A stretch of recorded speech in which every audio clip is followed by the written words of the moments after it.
Boldwood presents Making Wishes at Bayview, written by Jessica Redland and read by Lucy Brownhill. The moral right of the author has been asserted. This performance is owned by Boldwood. Chapter 1. I blame it on my dad. If he hadn't died when I was only 6, I don't think I'd have been so obsessed with older men. But don't get me wrong, Nick did a brilliant job at being the man in my life. I don't know what Mum and I would have done without him. But ceasing to be the brother and becoming the dad instead is a big ask for anyone, especially when they're only 10 themselves when it happens. Let me be really clear for a moment. I wasn't looking for an older man to be a replacement father or anything weird like that. It's just that I was drawn to them more than to anyone close to my age.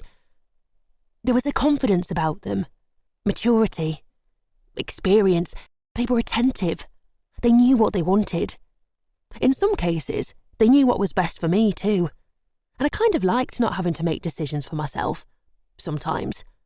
So, on reflection, perhaps they were filling some sort of dad-shaped void in my life. The thing is, my relationships always seemed to go wrong. Very wrong. I swore every time that I wasn't going to get involved with an older man again. Then the next one would come along, and I'd be right back to square one, thinking that this time would be different. What's that phrase? You have to kiss a few frogs before you find your prince. Believe me, I've kissed more than my fair share of frogs, and toads, and snakes. But I'd finally got there. I'd found my prince, and he answered to the name of Tony Sinclair. 45, divorced, no kids, still had his own hair, still had the body and sex drive of a man in his 20s. Perfect. Or it would have been if he wasn't constantly on the road with his job and I didn't work shifts. Time together was rare and precious. "Are you still courting that sugar daddy of yours?" Ruby asked as she watched me lay out the tables for afternoon bingo. I smiled at my favourite resident. I knew I shouldn't have favourites, but Ruby had led such a fascinating life, and I loved hearing all about it.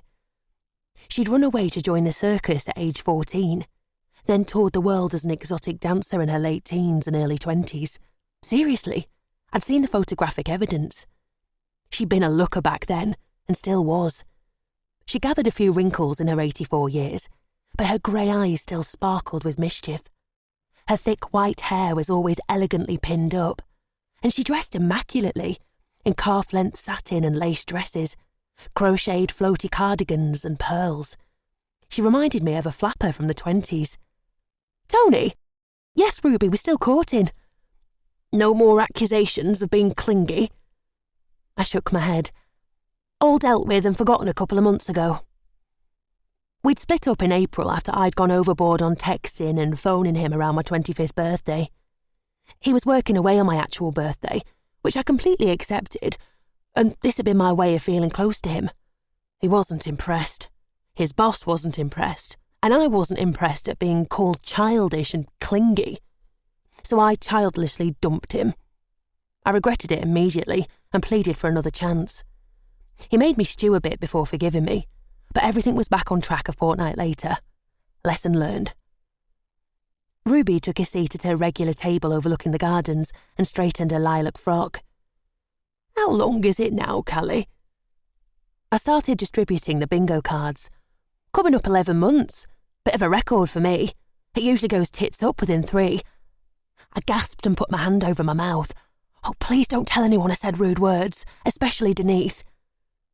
Denise Kimball, aka the She-Devil, was the day manager of Bayview Care Home and not my biggest fan. I'd been hauled into her office only the week before and lectured on the inappropriateness of shouting out, "Who's farted?" during film night. It didn't matter to her that the residents had found it hilarious, or that it had prompted Jack Lane to do the decent thing and leave the room to evacuate his bowels instead of steadily overcoming the residents' lounge with noxious gases. Apparently, the elderly frequently suffer from flatulence issues, and staff should know better than to draw attention to it using vulgar language. That was me told. Ruby picked up the bingo card I'd given her, frowned, and swapped it with one from across the table. "No lucky 7 on it," she announced when she saw me watching. "Nearly 11 months, you say? Congratulations. Let's hope he's a keeper." I grinned. "Oh, he is, Ruby. He definitely is." "I like sugar daddies. Did I tell you about my first one? I was 16, and he was the 58-year-old lion tamer at the circus. Oh, there was nothing that man couldn't do with a whip." "Tony!" I ran across the car park at the end of my shift, grinning. He drew me into a tender kiss. "Get a room, you two," yelled Maria, my best friend and colleague, as she walked past.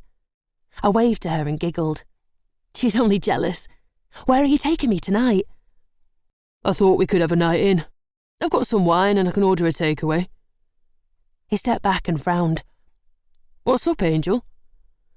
"Nothing," I said in a tone that clearly meant something.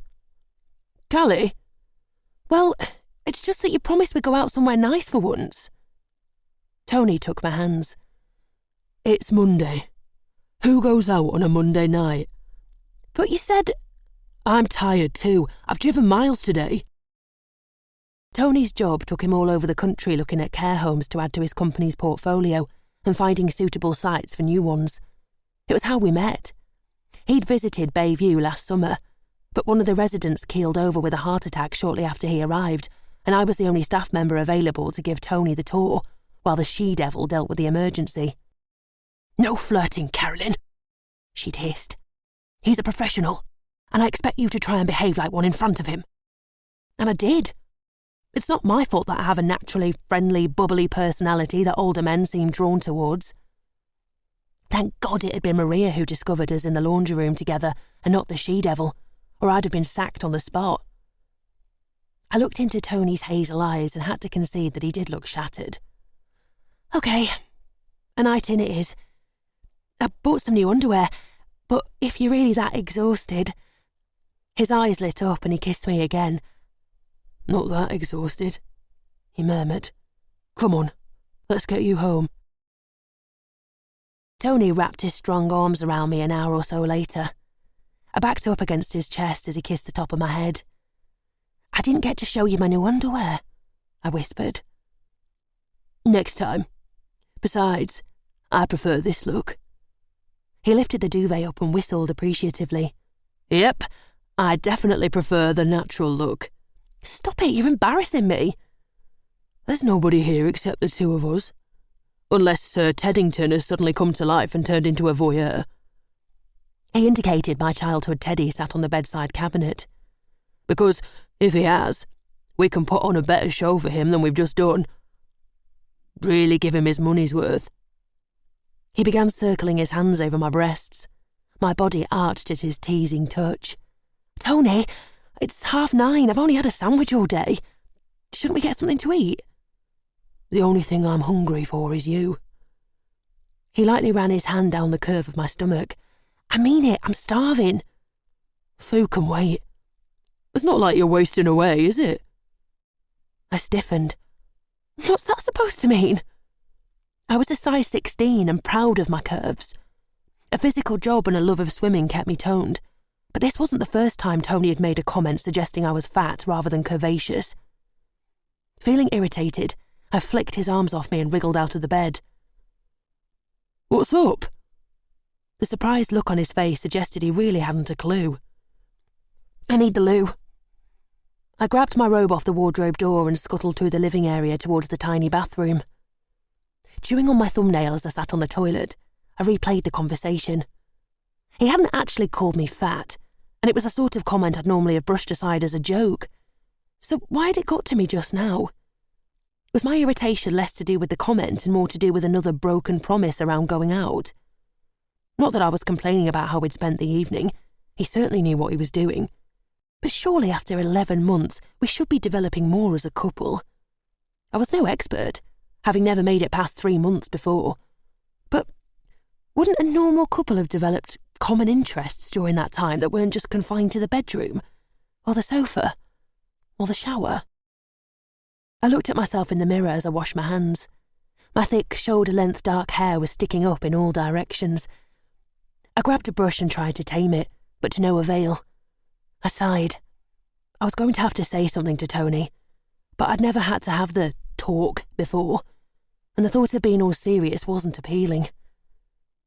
When I returned to the living area, Tony was fully dressed and fastening his shoelaces. "He's finally going out for food. Yippee!" My stomach growled on cue. He straightened up but didn't smile. "I've got a meeting in Manchester first thing, so I'm going to head over there now." My stomach churned. "You're not staying?" "Not tonight, no." "But I thought—" He picked up his laptop and overnight bag. "You thought what?" "I thought you were staying. You brought your bag in." He shrugged. "I was, but I've changed my mind about the early start. I'd rather drive to Manchester now." "But you said you're tired, and you haven't eaten." I wrapped my arms round him and gently kissed his neck, eager to get him back on side. "Why don't we get food delivered and have an early night?" He stepped back and hitched his bag onto his shoulder. "For God's sake, what's wrong with you tonight? Talk about high maintenance. You want to go out, you don't want sex, you want food, you want to stay in, you want to go back to bed, you're doing my head in." "I'm sorry, it's just that—" Tony put his hand up to silence me. "I haven't got time for this. I've got a long drive. Good night." As the front door slammed a moment later, I wrapped my robe more tightly around my body and shivered. What the hell had just happened? Had I just been dumped? He hadn't lost his temper like that since the incident in April, and he'd certainly never walked out on me. Chapter 2. "How was your evening with your sugar daddy?" Ruby asked the next morning as I called at her room with her medication. "Not good. I think I've been dumped." "How could you think you've been dumped? You either have or you haven't." I shrugged. "I don't really understand what happened. He accused me of being high maintenance and stormed out." She shook her head. "You don't need him, darling. When I was your age, I had 6 suitors on the go, 1 for each day of the week and Sunday off." "To repent your sins?" Ruby laughed, her eyes twinkling with mischief. "Goodness, no. Sunday was for whomever had pleased me best during the week. I wanted to spend my day off pleasurably." "Have you not finished your rounds yet, Carolyn?" The she-devil's pitchy voice bore into me, wiping the smile from my face. "Nearly. Nearly isn't good enough. You should have finished 10 minutes ago." "Oh, it was my fault," Ruby said. "I had a funny turn. Callie had to help me out." The she-devil's eyes bore into me. "Is this true?" I nodded and crossed my fingers behind my back. "Ruby went a bit dizzy." She turned to Ruby. "You're fine now?" "Yes, much better. Callie was amazing as always. She's such a gem." I had to look away. The she-devil would not have appreciated the compliment. "Yes, well, finish your rounds, Carolyn, then report to my office. One of the residents has only just advised us that they had an accident in the night. I'll need you to strip their bed." I could imagine the grin on her face as she sashayed down the corridor towards her office, delighted that I had a soggy mattress to deal with. Or worse. I bet she'd been saving that task especially for me, as usual. Cow. "Thanks for defending me, Ruby," I said. "Any time. Couldn't have you dumped and sacked in the space of 24 hours, could we?" I smiled. "Will you be down for Domino's this afternoon?" "Of course. I need to beat that Iris Davis this week. I'm sure she's cheating." "She was the North Yorkshire Pub Domino's champion for a decade, Ruby." "Yes, no doubt by cheating. I'm on to her." She pointed 2 fingers at her eyes, then flicked them away, then back again. "I'll see you later." I laughed as I kicked the brake off the trolley and started to push it away. "Callie," she called. "If you really have parted company with your sugar daddy, you could always court my grandson Rhys." I turned to face her. The cheeky grin on her face matched her playful tone. "Would this be the elusive grandson who never visits?" "It might be." "Are you sure he exists?" She laughed as she tapped the side of her nose. "That's for me to know, and you to find out." "See you for Domino's," I called as I set off down the corridor again. I wasn't convinced Ruby had a grandson, mainly because she never spoke of children.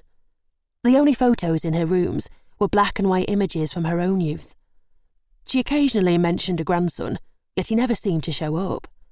Either he was fiction, or he was completely unreliable. I wasn't sure which idea I preferred.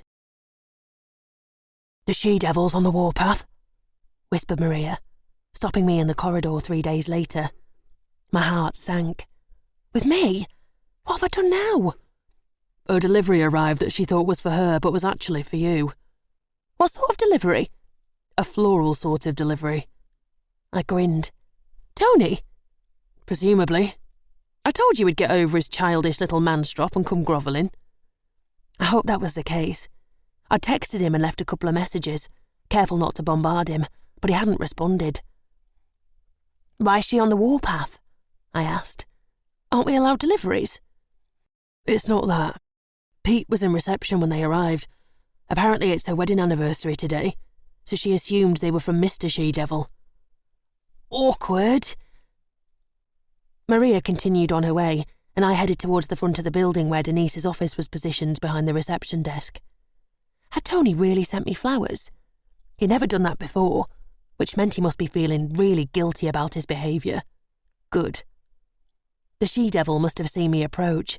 Either that, or her satanic sixth sense had been in operation. "These came for you." She thrust a large bouquet of yellow and white roses in my direction. "Put them in the staff room, then get back to your work." "Yes, Mrs. Kimball, thank you." I sped down the corridor with the flowers, fighting the urge to grab the card and read it. For a brief moment, I felt sorry for the she-devil. It must be awful having flowers arrive for someone else on your wedding anniversary. But then I felt sorrier for Mr. She-Devil. The poor bloke probably didn't have much to celebrate while being married to a bully like her, unless she was very different at home, which I seriously doubted. As soon as I entered the staff room, I dumped the flowers on the table and ripped open the card. "Sorry about Monday," I read. "Can I make it up to you tonight?" Not exactly romantic, but it would have to do. I texted him after lunch. Didn't want to appear too desperate. "I hear your sugar daddy sent you flowers. Not dumped after all, then?" Ruby asked that afternoon, looking up from playing Scrabble with Iris. I added a splash of milk into cups of tea for them both. "No, not dumped." "Shame," she said. "My grandson's visiting this evening." "Is that right? What time can we expect the mysterious Rhys?" "About 6 o'clock.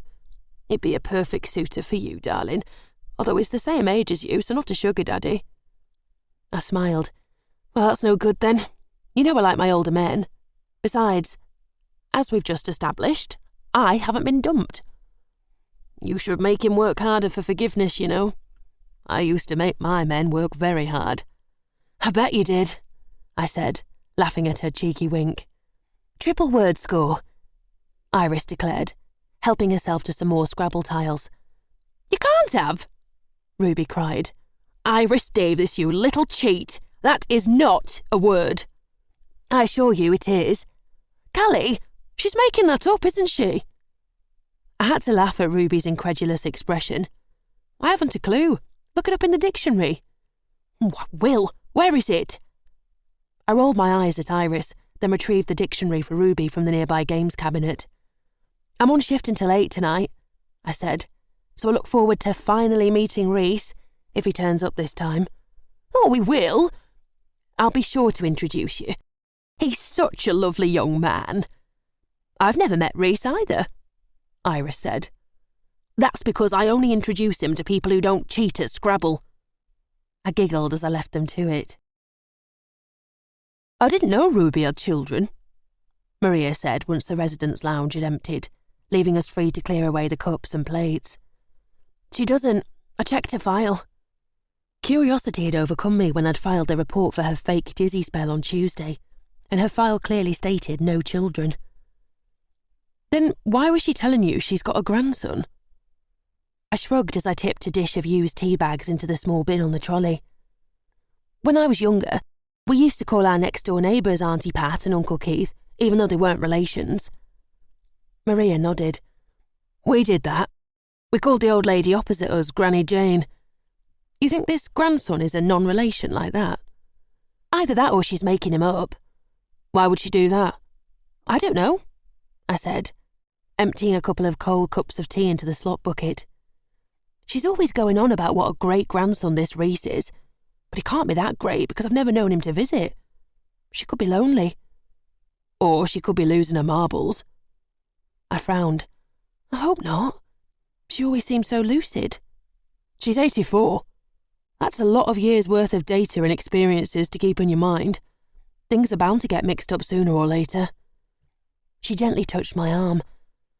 I wish you wouldn't get so close to them. You know it makes it harder when...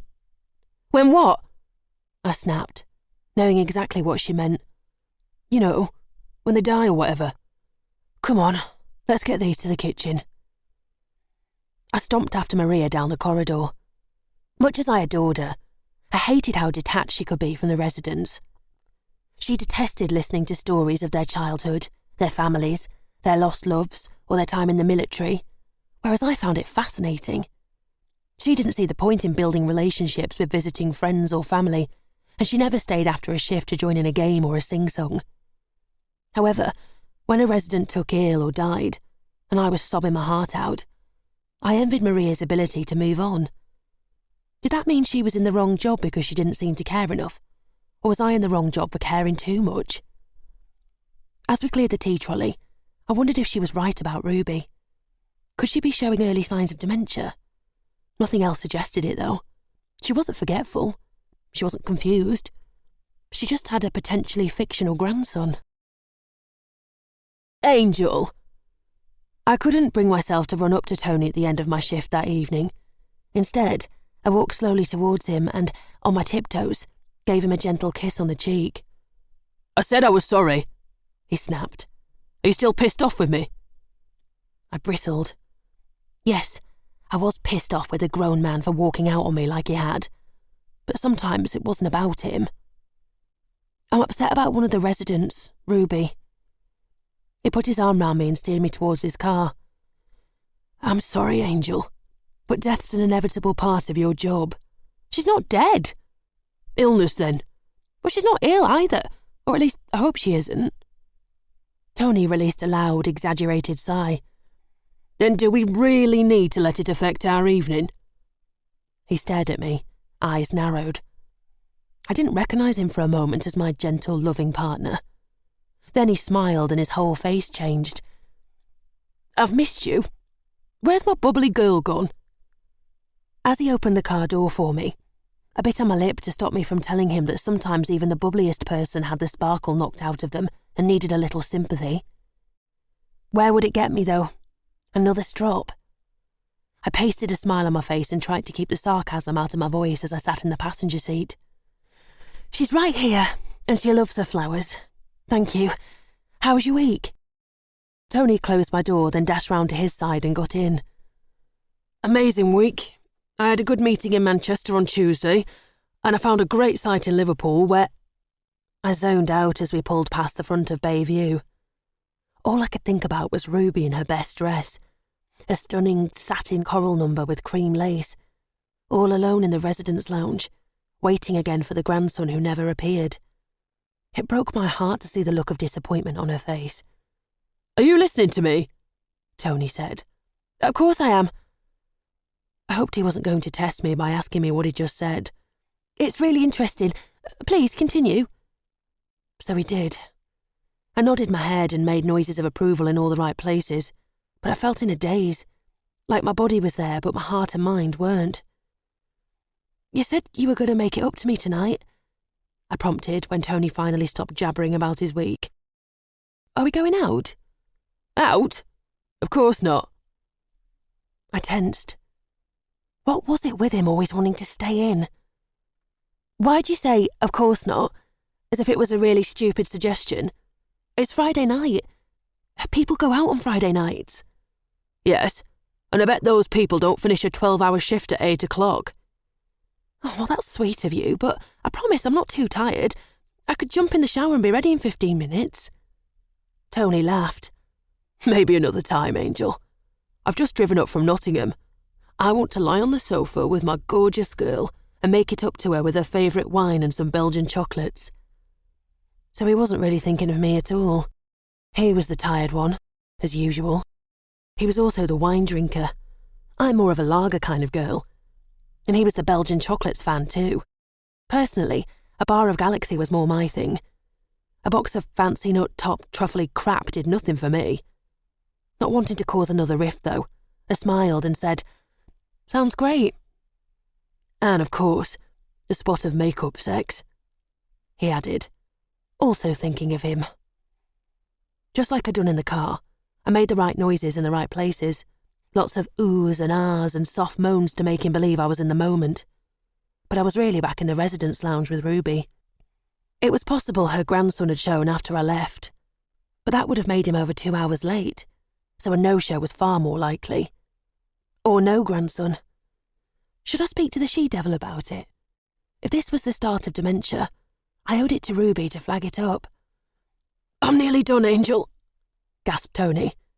Oops, back in the room. "Oh, yeah. Oh, that's it. Yes. No. He grunted, then rolled off and disappeared to the bathroom. I thumped my head against the pillow a few times before getting up, pulling on my robe, and going into the kitchenette to gulp down some water. "Are you staying the night?" I asked when Tony reappeared. I hoped he'd say no. My worries about Ruby were making me feel irritated by his presence, and I longed to be alone. "I can't. I've got to get home. My sister's coming to visit tomorrow with her kids, and I've got no food in. I'll let you get your beauty sleep. Don't eat all those chocolates, will you? Not when I'm not staying to work the calories off with you." "You take them," I said, smiling sweetly whilst inwardly grimacing at another comment about my weight. "Then you'll know they're safely out of my reach." Tony tilted his head on one side and stared at me for a moment while I continued to smile.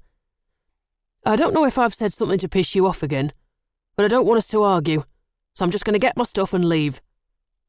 He walked past the sofa and through the open, double-sliding doors into the bedroom. I leaned on the kitchenette counter and watched him dress for a few moments. "Tony?" "Yes?"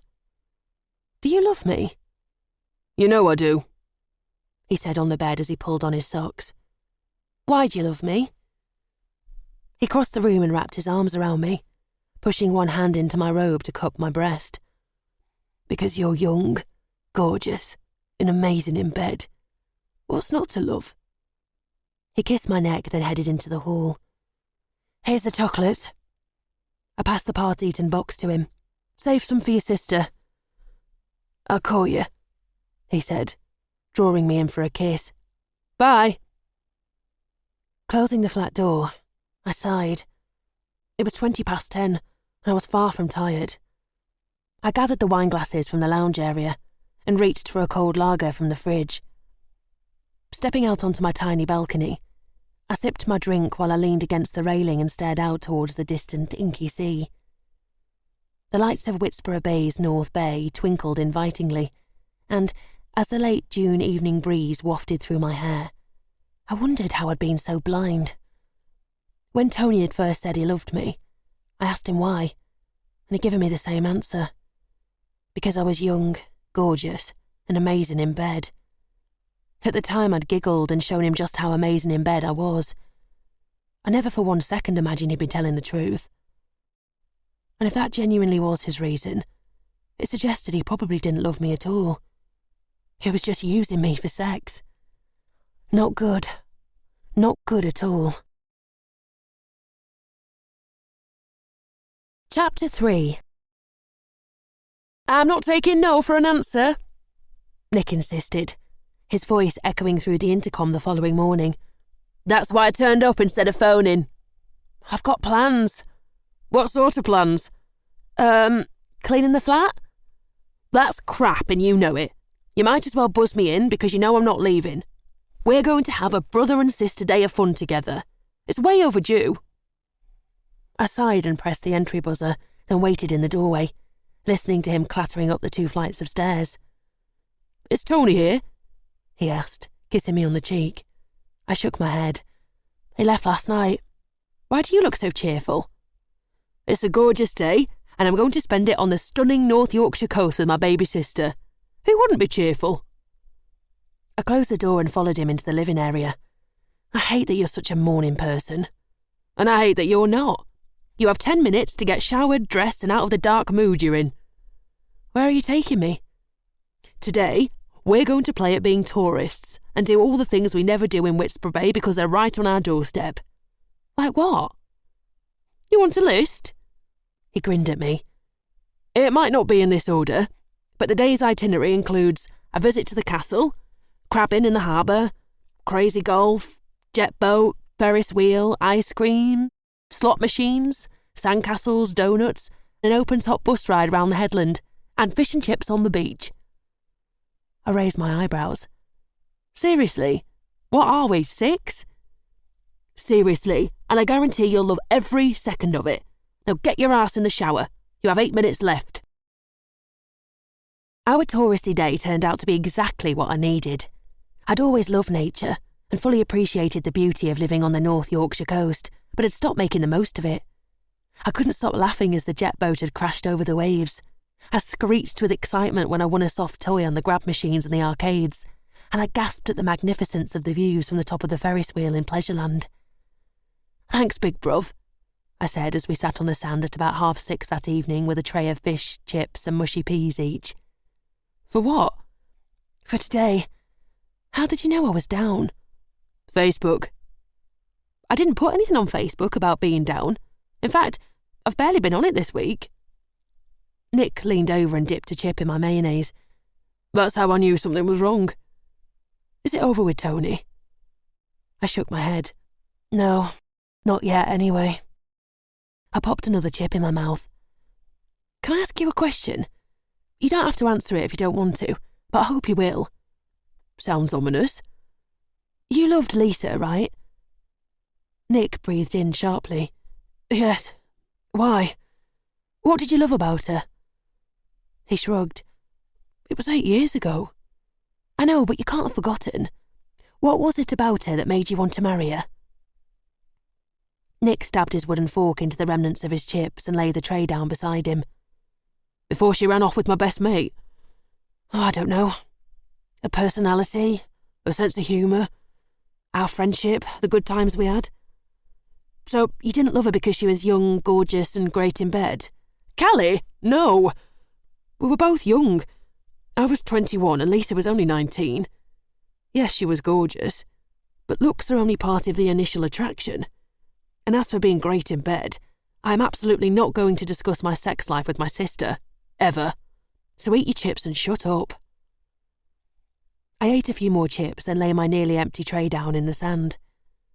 We sat in silence, watching children chasing each other along the beach and couples walking along the shoreline. Tony's told you he loves you for those reasons, hasn't he? Nick said eventually. Yep. But it's not really the basis for a long-term relationship, is it? Nope. So are you going to end it? Nope. Oh, Callie. He put his arm round me and I snuggled against his chest. What are we going to do with you? Do you love Tony? Yes. Well, I thought I did.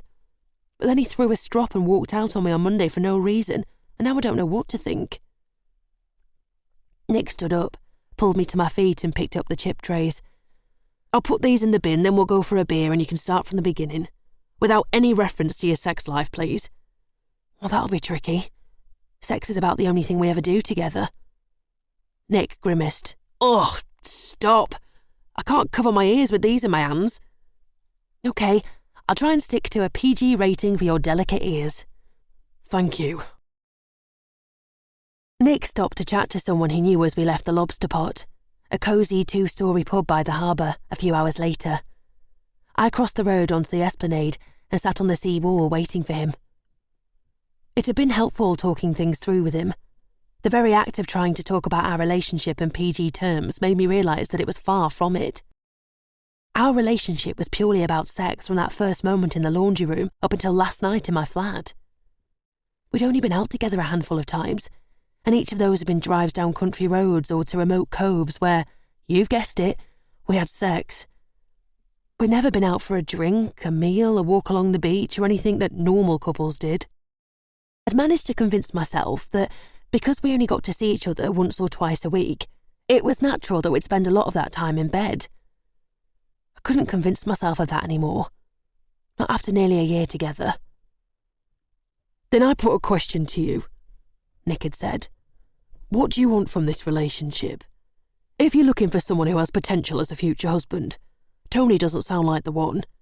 But if you're only after a bit of no-strings fun, maybe he is. It was an interesting point. What did I want? I certainly hadn't gone into any of my other disastrous short-term older man relationships expecting marriage, but Tony was different. Different enough to marry. Different enough to have children with. I wasn't sure. Callie! Nick waved from the other side of the road. I stood up, but a long trail of cars meant no chance of crossing. While I waited, I glanced up at the first-floor window of the lobster pot and did a double-take. Seated in the window seat, all alone, nursing a glass of wine and gazing out to the sea, was the she-devil. As I stared, she lifted her hand and wiped her cheeks, as though wiping tears away, and then she caught my eye. Callie! You can cross now! I tore my gaze away as Nick called me. When I looked back, the glass of wine was still there, but the she-devil had gone. Had I imagined it? No. It had definitely been her, and she'd recognised me too. She looked so very sad. A flicker of sympathy went out to her again. Chapter 4. How was your weekend? I decided to start the week with a new attitude towards the she-devil, but the shocked look on her face suggested it had been the wrong approach. I don't think my weekend has anything to do with the situation with Mr. Johnson, does it? She snapped. Do you know anything about his missing money? I cringed. I don't think it's actually missing. Are you saying that Mr. Johnson's family are liars? His son assures me that they gave him £100 cash during their last visit Sunday, and it was all gone by yesterday. How was I going to tell her without dropping Ruby in it? It's still in Bayview. It isn't actually missing. It's just, doesn't belong to him anymore. She fixed a steely stare on me, reminding me of my Year 4 teacher who terrified me so much that I'd actually wet my pants when she yelled at me one day for talking too much. I hoped I wasn't about to do the same. Callie Derbyshire, if you value your job here, you'll stop talking in riddles and tell me what you know about the missing money. I sighed. It's a rumour. I have no facts. Some of the residents like to play cards on an evening. She stood up and put her hands on her hips. Cards? Yes, I already know that. For money. Her grip on her hips tightened and her eyes flashed. What did you say? I think that some of them may have graduated from gin rummy for matchsticks to poker for real money, and it would appear that Mr. Johnson hasn't quite grasped the rules of poker. She sank down onto her chair again. Oh my! A gambling ring in my care home. Never in my... She stopped and looked up. Who set it up? I don't know. Callie! Honestly, I haven't a clue. I haven't done a weekend night shift recently. All I know is the rumour about Mr. Johnson. The she-devil ran a hand through her short blonde bob, then removed her glasses and left them to dangle on their chain. There'll need to be a full investigation. As if I don't have enough to deal with at the moment. She fixed her evil eye on me again. If you know who's involved, it would save us a lot of time and trouble that I really don't need right now. I'd like to help, but I don't know. Sorry. Bloody Ruby. I'd have to warn her. I turned to leave, but a thought struck me. Could you maybe make an announcement instead, and say that you're aware of the gambling, and that if any money's won or returned by the end of the week, there'll be a full investigation and consequences. If the person who fleeced him hands the cash over anonymously, it would save you the need for an investigation, and it would placate Mr. Johnson's family. She stared at me for a moment, then put her glasses back on her nose. I'll think about it. You can leave now. Thank you. I paused in the doorway. Was that you I saw in the lobster pot on Saturday evening? Ah, what on earth possessed me to come out with that? Would I ever learn to keep my gob shut? Her head jerked up and her eyes widened. No. Why? I was there with my brother and I could have sworn I saw you in the window. Not me, I wasn't there. I was... Actually, it's none of your damn business where I was. What I do on the weekend has nothing to do with my staff. We're finished here. Close the door on your way out. I did as instructed and headed down the corridor to find Ruby, kicking myself for pushing the subject with the she-devil. Ironically, she could have done with lessons from Ruby on what a poker face looked like, because I knew, without a shadow of a doubt, that it had been her in the pub on Saturday. My grandson is visiting this Friday, Ruby said, after I warned her about Mr. Johnson and the impending investigation. And that's not what we're discussing. You need to take this gambling business seriously, Ruby. You could get evicted. Oh, nonsense. Storm in a teacup. Did you hear what I said, Callie? About Rhys coming on Friday? He's such a lovely young man. So kind. Will you stop talking about Rhys and concentrate on what I'm telling you about your gambling racket? Ruby laughed. I used to make a fortune back in the day. Nobody suspected a woman would be such a great player. I moved in some impressive circles, you know. Princes, dukes, fleeced them all. I'll bet you did. But Angus Johnson is neither a prince nor a duke, and you need to give him his money back. Spoil sport. I've got work to do, I said, heading towards the next gambler's room. Oh, by the way, shouted Ruby down the corridor, I saw you with your sugar daddy on Friday. He looked familiar. Do I know him? I showed him round here last year and introduced him to some residents. You probably recognise him from then. That must be it. See you later, Callie.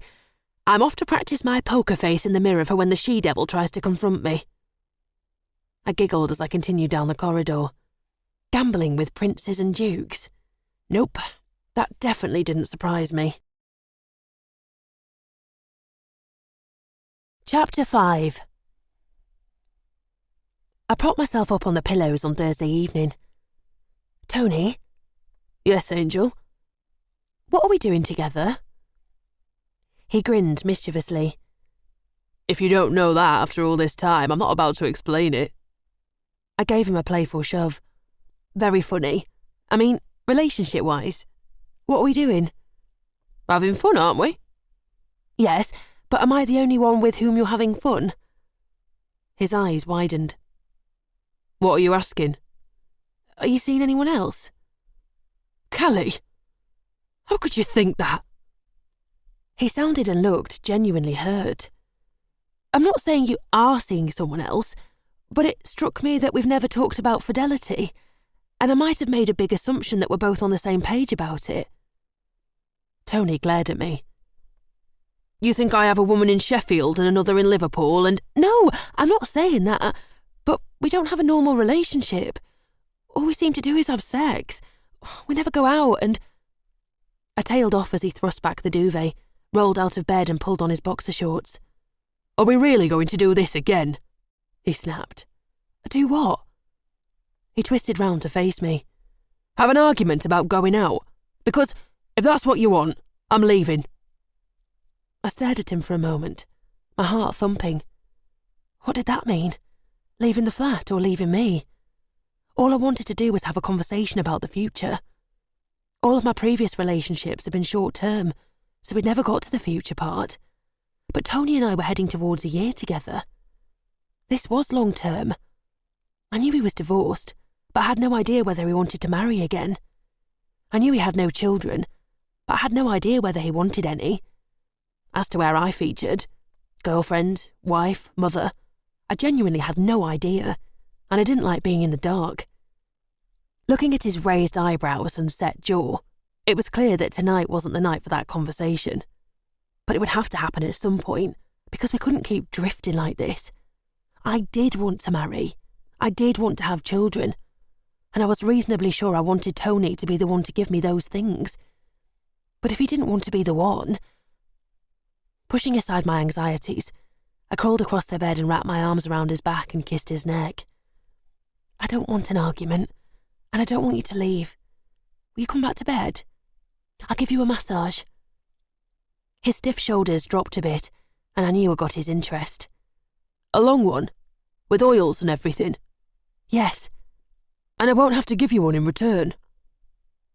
As I massaged his back, it struck me that I'd placated him too quickly, and he hadn't actually answered my question about what we were doing together.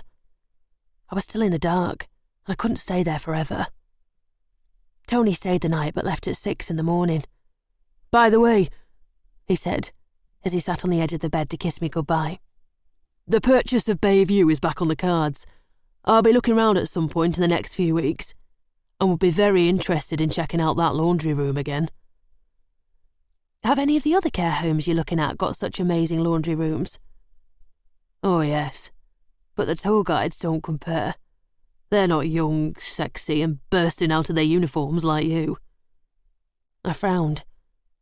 "I don't burst out of my uniform." Tony laughed. "Have you not looked at yourself in the mirror lately?" I self-consciously pulled the duvet over my exposed breasts.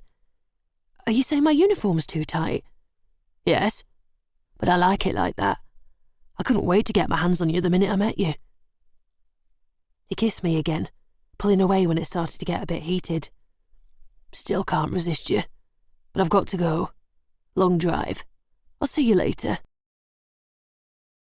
I curled up under the duvet, stomach churning, as I listened to Tony moving around the living area then closing the front door. Had he just summed up what our relationship was really about? Had I been kidding myself all along that we were heading anywhere other than the bedroom? "Rhys is coming tonight," whispered Ruby, startling me as I watered the plants in the residence lounge the following morning.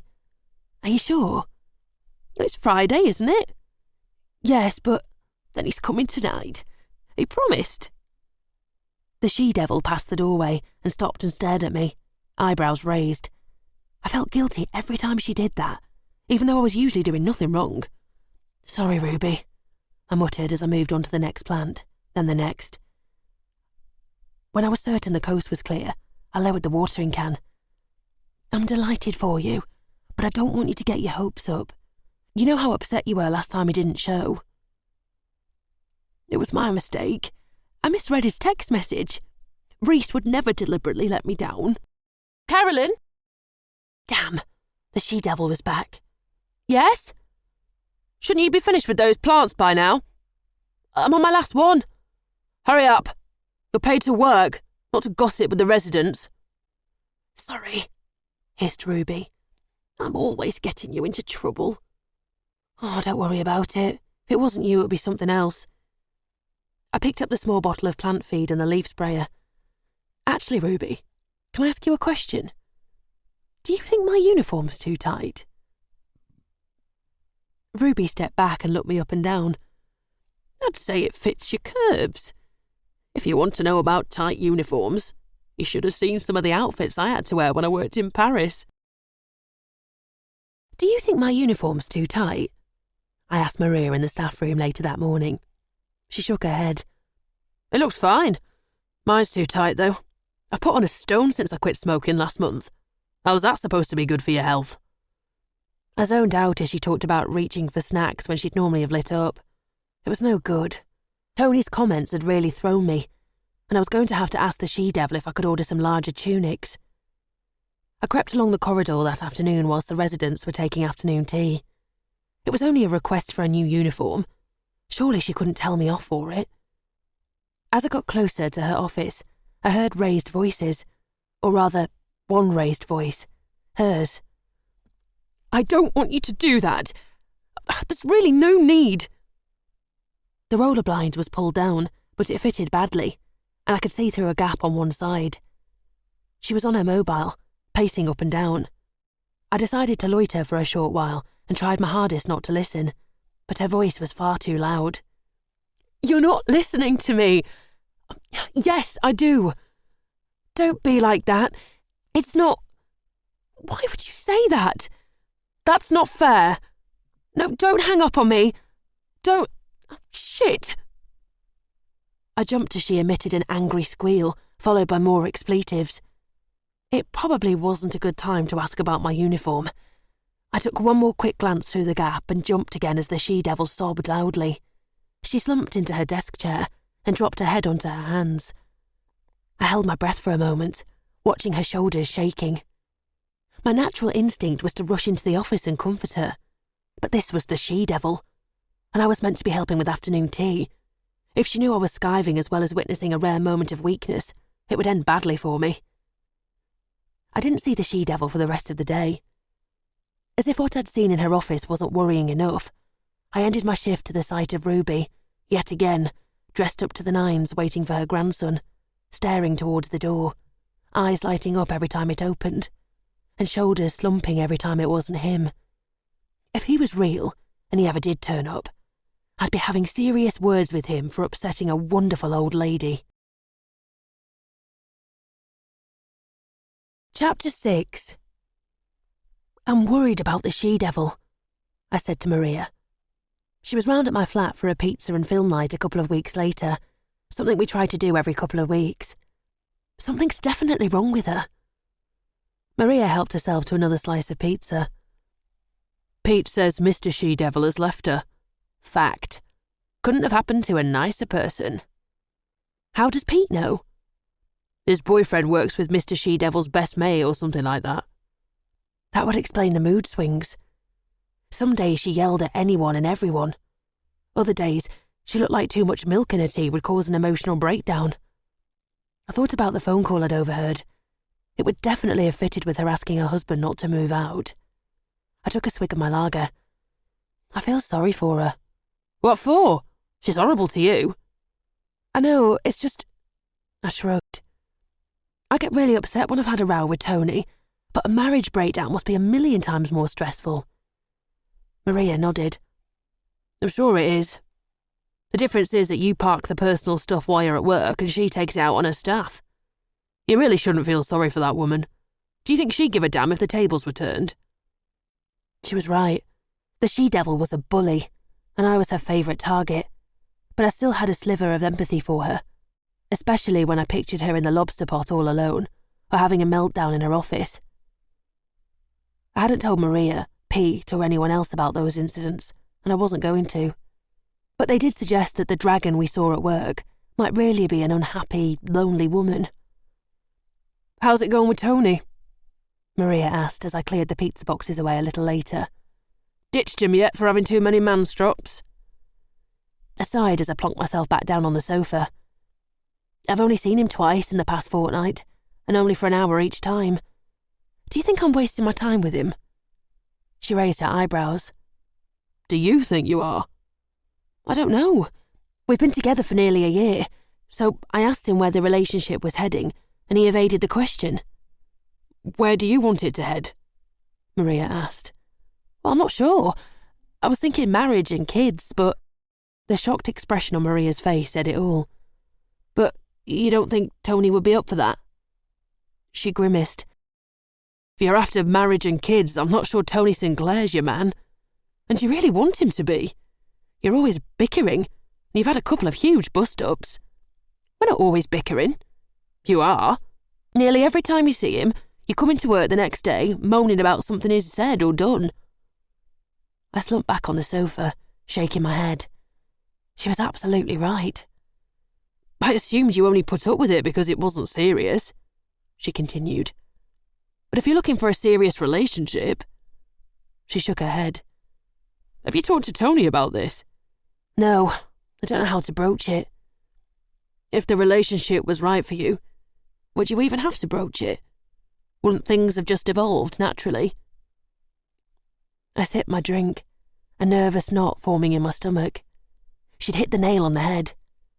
Our relationship had certainly started out as a bit of fun, and I'd been happy with that, but when he told me he loved me, I'd assumed that meant things were getting serious.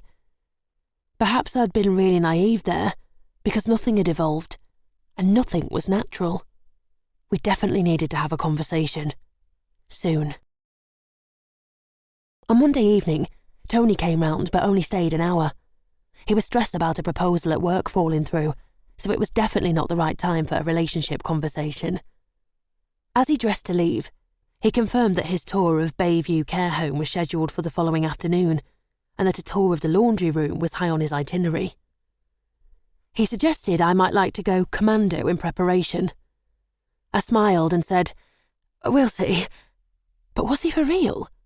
I worked in a care home for the elderly. No way was I going to go about my duties with no pants on.